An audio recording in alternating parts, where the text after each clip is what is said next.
మనం చూస్తుంది నందిగామ శ్రీ దేవినేని వెంకటరమణ సామాజిక ఆరోగ్య ప్రభుత్వ ఆసుపత్రి అండి. 1998లో దేవినేని వెంకటరమణ గారి చేతుల మీద దీనికి శంకుస్థాపన అయితే జరిగింది. 1999లో తిరిగి మళ్ళీ శ్రీ దేవినేని ఉమామహేశ్వర గారు ఈ ఆసుపత్రిని ప్రారంభించారు.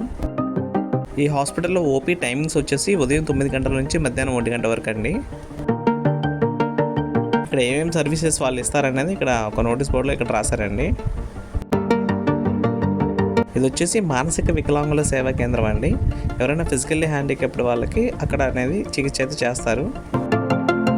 పోలీస్ అవుట్ పోస్ట్ అనేది కూడా ఇక్కడే ఉందండి. సో యాక్సిడెంట్ కేసులు ఏమన్నా ఇబ్బంది ఏం పడాల్సిన అవసరం లేదు. హాస్పిటల్లోకి ఎంటర్ అవ్వగానే మనకి ఎమర్జెన్సీ విభాగం అనేది కనిపిస్తుందండి, అత్యవసర విభాగము. సో 24/7 అనేది ఇది అవైలబుల్గా ఉంటుందండి.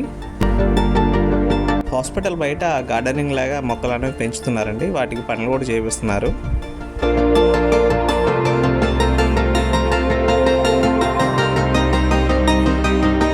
ఇదే హాస్పిటల్లో సర్వీసెస్ అన్నీ బాగున్నాయండి, కానీ కొన్ని సర్వీసెస్ మాత్రం ఫుల్ ఫ్లెడ్జ్డ్గా అయితే అందుబాటులోకి అయితే రాలేదండి. ముఖ్యంగా కరెంటు పోయినప్పుడు మాత్రం కొన్ని ప్లేసెస్కి మాత్రమే పవర్ అనేది వస్తుందండి.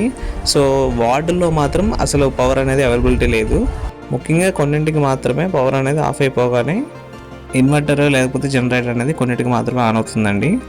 ఇంకా ప్రధాన సమస్య ఏంటంటే వార్డులో పేషెంట్ దగ్గర ఉండే పేషెంట్ తాలూకా వాళ్ళు ఉండడానికి ఒక వెయిటింగ్ హాల్ కానీ ఏది కూడా ప్రత్యేకంగా ఏది లేదండి.